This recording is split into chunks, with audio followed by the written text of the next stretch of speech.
Not every car manufacturer in India is fortunate enough to have a remarkable start. We are talking about the Volkswagen, which made its debut in India with the Polo. Although they had a fantastic start, somehow things didn't work for them very well over the course of years. Probably their target segment was different. They focused on premium cars, and after all, that segment is something that is dominated by the big three or big four. Before it's too late, Volkswagen is trying very hard to mark its presence in this super lucrative compact SUV segment. Can the Taygun be the breadwinner for the German car maker? We are here in the city of lakes, Udaipur, which is a very beautiful place to find that answer for you. Hello and welcome back to Shutter Drive.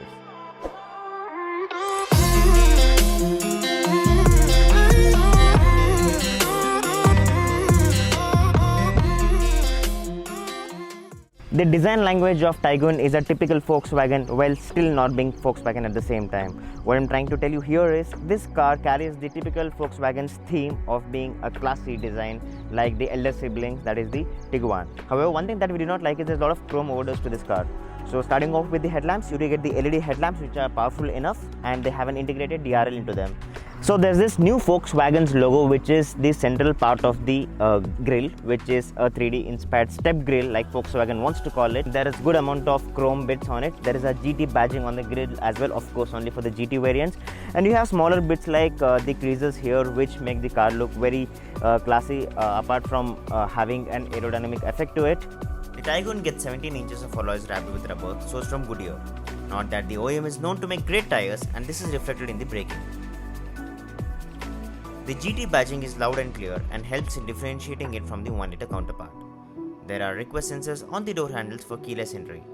In a nutshell, the Taygun will be loved by the masses, unlike the heavily polarized designs from South Korea. If the chrome overdose of the front wasn't digested by you, you'd be into slightly deep shock because the rear is also abundant with chrome. Starting off with the top, you get the shark fin antenna, the roof rails, which are functional, and you have the rear wiper here. And coming to the most important part of the rear of the Taygun, which looks kind of classy and probably the first in the segment, is this infinity LED tail lamps, as Volkswagen likes to call it, which look very beautiful on this car. They get a blacked out touch, and there is abundant chrome here, which is again a standard option. It's not an accessory as such. And you have the GT badging here. Again, Volkswagen is trying to follow the Skoda's theme of placing the name badge here bold and loud, which is not so Volkswagen.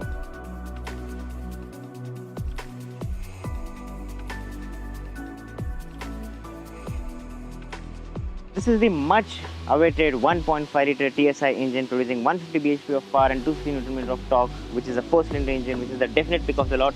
Let's check out how does it look. So the bonnet is quite heavy and there is no hydraulic strut.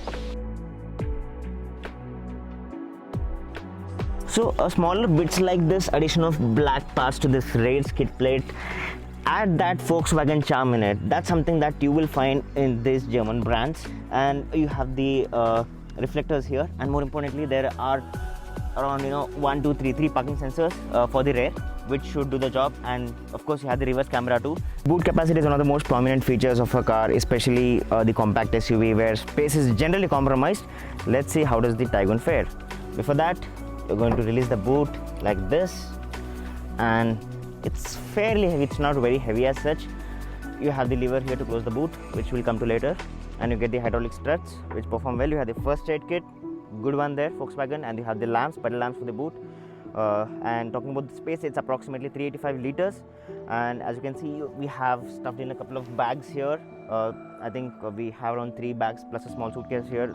And we still have so much of room left. I think this is one of the nicest or the most generous boot practically, not on paper, practically, because Volkswagen has ensured that you do get some additional space in the cutouts here. You need to actually experience the boot to get a gist of it, but overall good job done there. And talking about the lever here, that's used to pull the boot back, and that's 1 kg of dust falling off. The dashboard sports a clean and simple design with a 10-inch touchscreen infotainment system taking the center stage. The infotainment system will also come with Apple CarPlay, Android Auto, and My Volkswagen Connect app to access the connected car features. The responsiveness of the touch is just fantastic. There are typical Volkswagen design cues like the flat surfaces, crisp shapes, and simple controls. finished in a dual-tone shade of dark and light grey. Besides this, Volkswagen will offer equipment like automatic climate control, USB Type-C ports, wireless charging pad and much more. Differentiating it further from the Kushaq is the Volkswagen signature flat-bottom, multifunction leather steering wheel with matte chrome highlights. The hair trim of the GT variants gets the uber-cool, fully digital cockpit which screams sportiness that also displays the current drive mode, gear and a bunch of other information including a temperature gauge.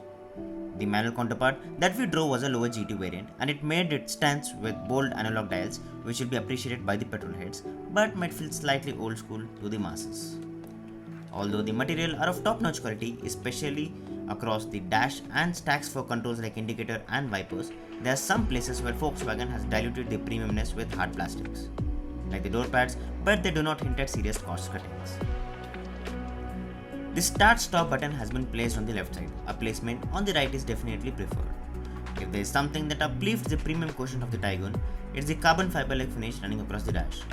However, the absence of physical buttons for basic controls like AC and volume controls will be sorely missed as it's quite a distraction while driving to rely on the touchscreen. Taygun follows the principle of not skipping on sunroof at this price bracket and is equipped with one, although non-panoramic.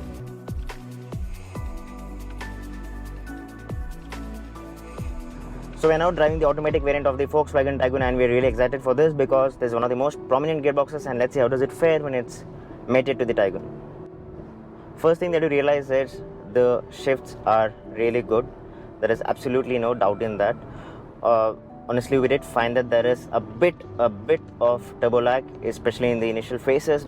Response is not evident. You're not going to find it even prominent in most of the cases, but yes, it does exist. It's minor. If you want to drive the car enthusiastically, just downshift it and you should be able to have a good time in it. And the downshift is possible through the intervention of the manual mode in it, where you also have an option to change the gears manually. To make things even spicier, Volkswagen has offered paddle shifters here and we are driving down these beautiful roads of Rajasthan. It's a pleasure driving this car. There is no second thought in it. We are yet to drive the manual variant, honestly, but this gearbox is amazing. The engine is very sporty. Although the engine redlines at 6,000 RPM, it does get vocal at 4,000 RPM, but the vocals are not something that's going to be bothering you in your ears. In fact, it gets vocal around 3,300 RPM itself, but you won't have a tough time in it. The Taygun is essentially one of those rare cars where you're not going to get bored driving no matter what. There is a manual override, which means that after a certain threshold, the Taygun shifts the gears automatically if you do not shift it, which is a good thing, which is not going to harm the engine. But there are some cars which do not have the manual override and they are probably slightly more fun to drive in that particular context.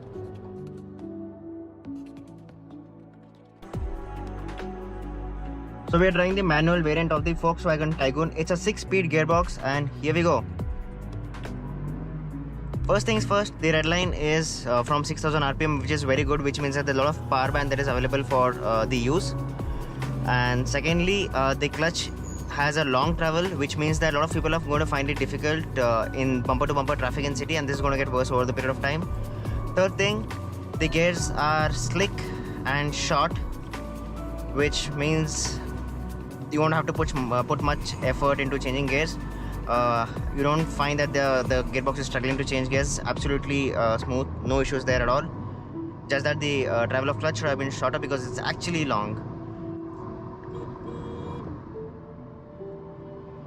I'm not sure if you heard this, but this is the horn that is there in the Taygun. We really prefer the wind tone variant that is generally very famous in the other Volkswagen and Skoda cars, but nevertheless, it still is feeble.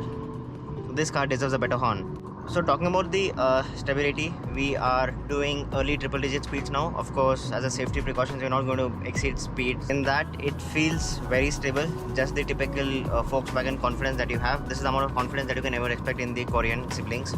And that's for sure. There's no second thought on that. Talking about the braking of this car, although the braking is good, but it's not very good. The problem is the brakes feel a bit spongy. The initial pedal feel doesn't exist. It's like you're pressing the pedal, but there is no action. There's no responsive action from the brake. We were fortunate enough to get some of the worst roads to check the ride quality, which can be termed as mature, although it's slightly on the stiffer side. While most users will have no complaints from it, some will find it unimpressive, especially when tackling bigger potholes. Seen here is one of the craters which was quite deep enough, but the Taygun aced it like a gulp of water. This is one of the reasons why SUVs are becoming increasingly popular.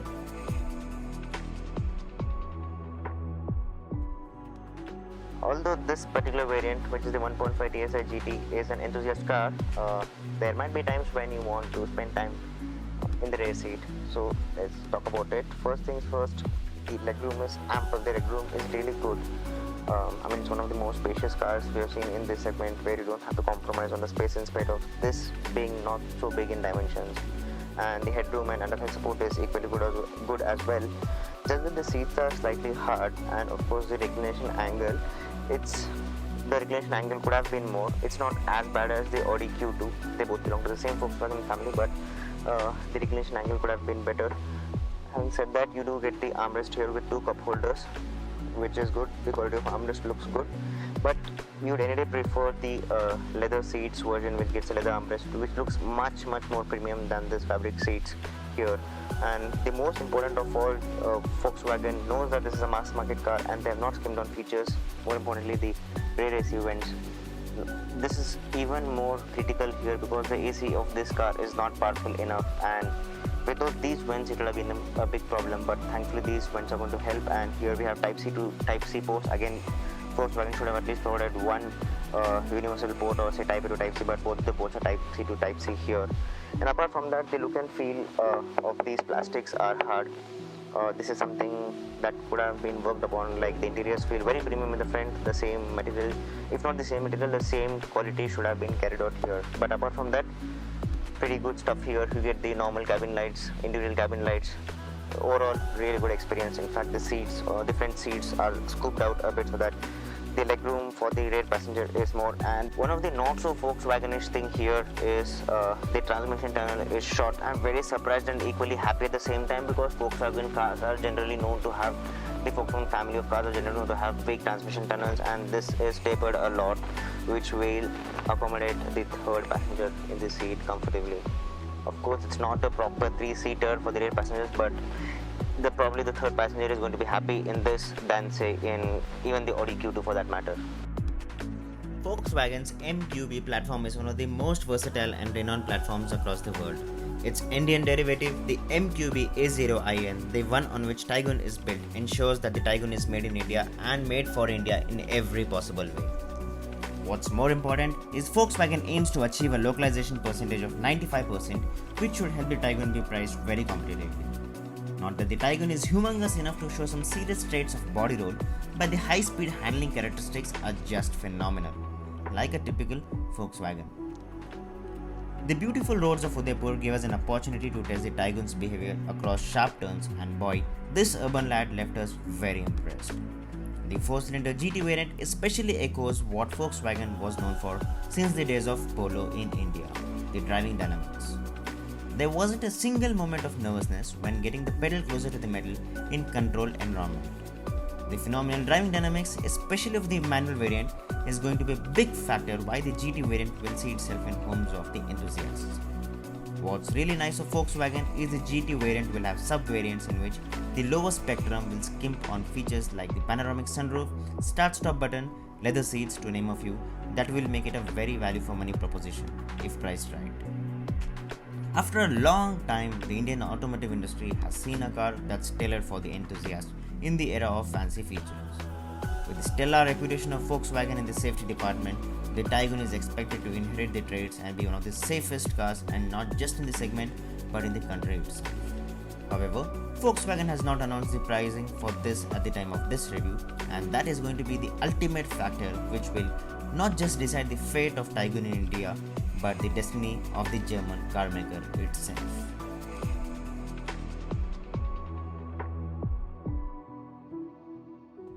Finally glad that Volkswagen has decided to bank on volumes to survive the cutthroat competition in the Indian car market. The Taygun is the perfect recipe that they have been long wanting. Not just the Taygun is going to help the brand increase the sales volume of this car alone, but this is going to create a halo effect on other products of the brand, which means more the number of Tayguns, more the people are going to experiment with the brand with different cars. Although you would get the 1 liter TSI engine with the 1.5 liter TSI engine, we really urge you that you buy the GT variant with 4 cylinders, because this, my boy, is a monster on road. You're going to have an amazing time driving this across the country without a second thought. If you guys like the video, do not forget to subscribe to our channel and follow us on Instagram for automotive updates. And we go all the way back to Bangalore, not in the Taygun but the original horse.